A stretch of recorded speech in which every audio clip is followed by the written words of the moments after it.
Ralph Snart Classic. Hello, this is Brave Sir Robin coming to you from Parts Unknown, returning again with another DVD review, where I decided this time I'm going to focus on another fellow resident of Parts Unknown, Mr. Matt Classic. I have the Best of Matt Classic DVD from Absolute Intense Wrestling. Oddly, there's not any AIW matches on here. I actually bought this DVD from ColtMerch.com, Colt Cabana's website, where I bought this DVD and a card for the Phil Singer Games Legends of Wrestling game, where you can only buy this website. You can only buy this card from Colt Cabana's website, which is worth doing anyway. So here's this DVD. I only bought it from ColtMerch.com. I got it autographed as well, as you can see. I bought it from Colt Cabana's website because they're the same person. But we'll keep that a secret for now. So let's check out this DVD, pop it in, take a look, and I'll let you know what I thought about it. So I pop in the DVD, and there's a couple matches on there. There's also a shoot interview on there with Matt Classic, where he's talking in character about various things. I decided to skip past the shoot interview this time. I've watched it before, and it is pretty funny, but I like to review matches instead of interviews, so I just skipped past for this part. It is worth checking out, though. It's highly entertaining. If you could not stand, having to watch some guy sitting there in a mask talking for a length of time, who the hell wants to see that anyway?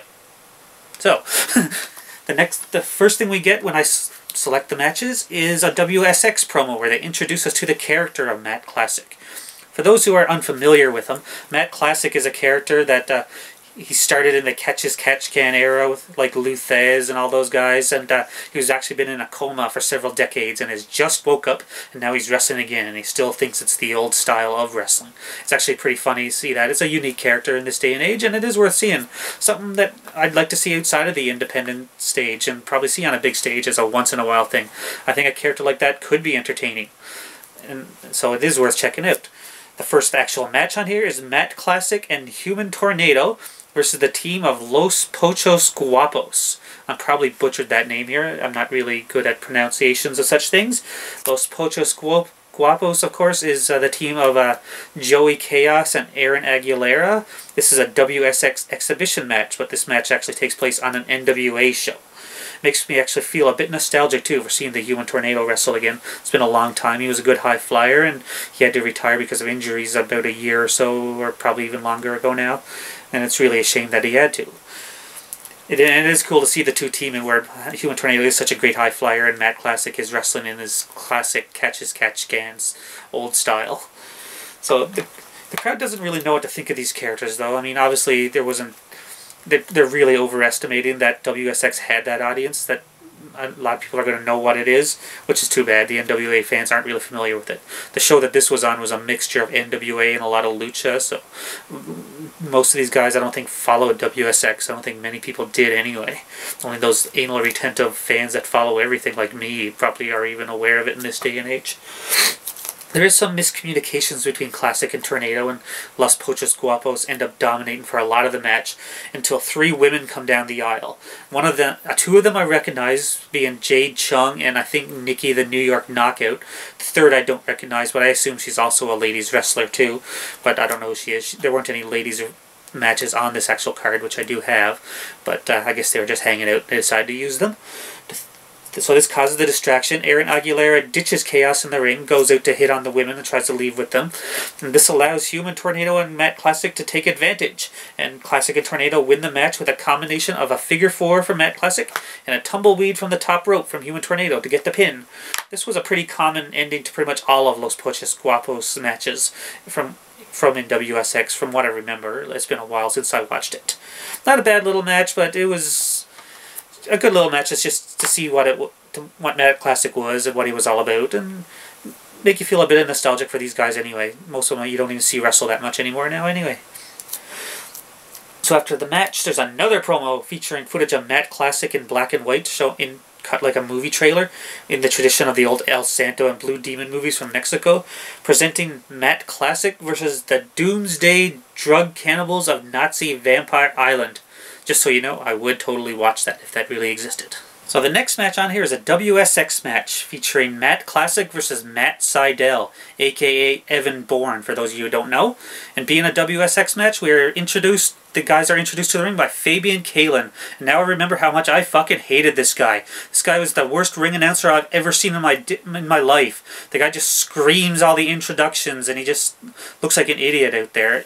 And I know I'm not alone on feeling this way.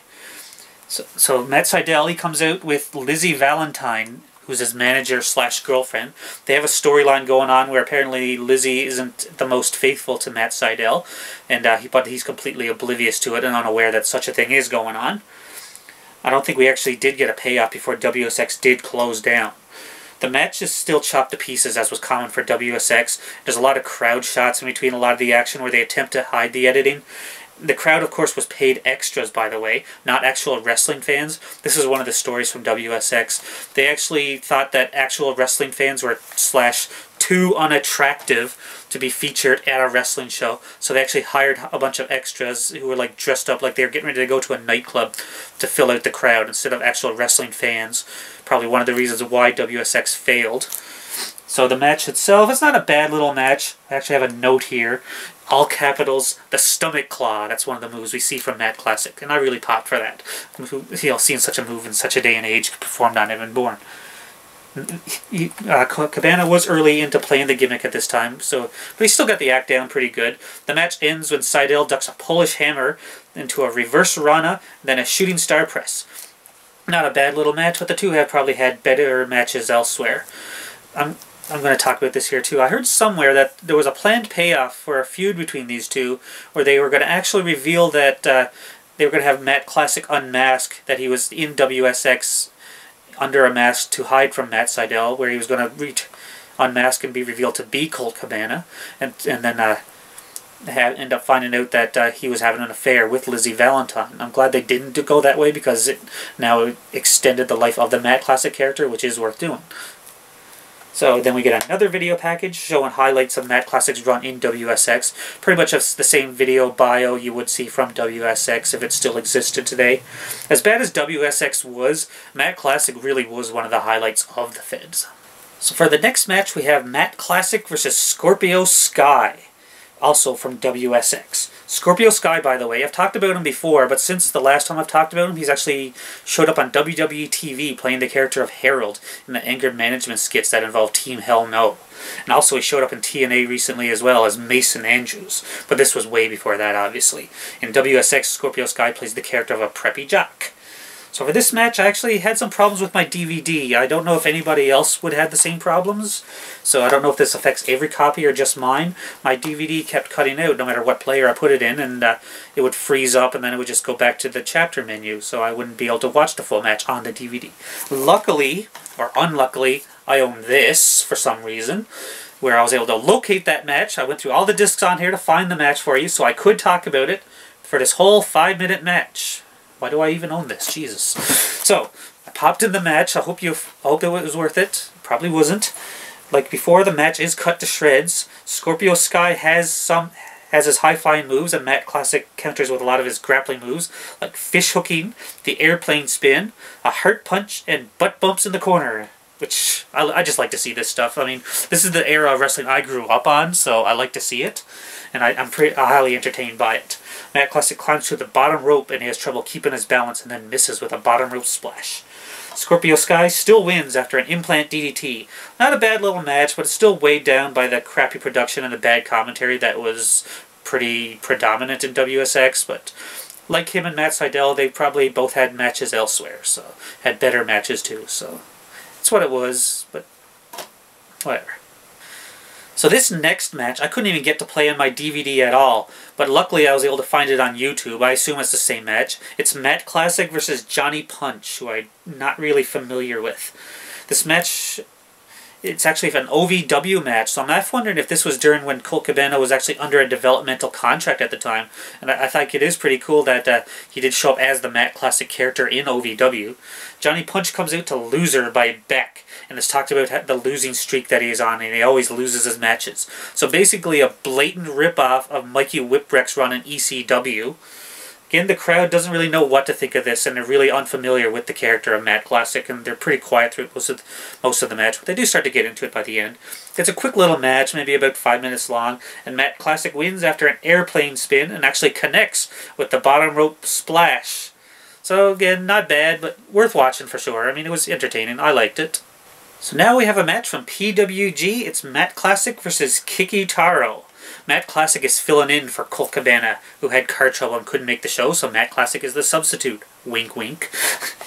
So, the match is shown with no commentary, but if you skip to the next chapter, they actually they show the exact same match again, this time with commentary from Excalibur and Disco Machine. I do prefer with commentary, by the way. I just can't stand watching a quiet match like that.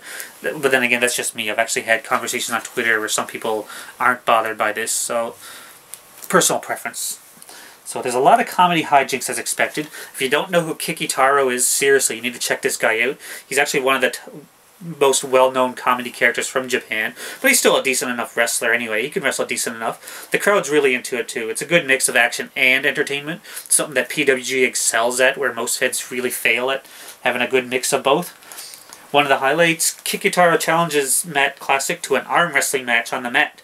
Then when Matt Classic gets down, Kikitaro jumps up and then stomps him, that bastard, and then follows up with a Muda elbow, and then he fakes covering Classic a bunch of times, which pisses off the referee, who ends up kicking Kikitaro down because of it.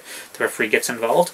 More comedy from Matt Classic as he hits the airplane spin, then climbs to the second rope, but thinks better of it. He gets a little wobbly when he's up there, and then he gets back down to the bottom rope and attempts to splash once again, which prompts a brief holy shit chant from one guy in the PWG crowd.